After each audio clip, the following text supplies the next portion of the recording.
Месото е неопходно за одбрана од депресија и анксиозност, тврди нутриционистката и психијатар од Хардвард, доктор Џорџија Ит.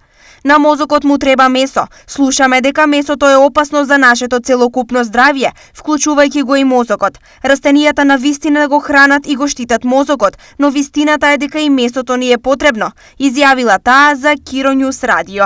Доктор Ит вели дека важноста на месото не се однесува само на уделот на протеини. Многу поважни се сите други хранливи материи кои се наоѓаат во месото.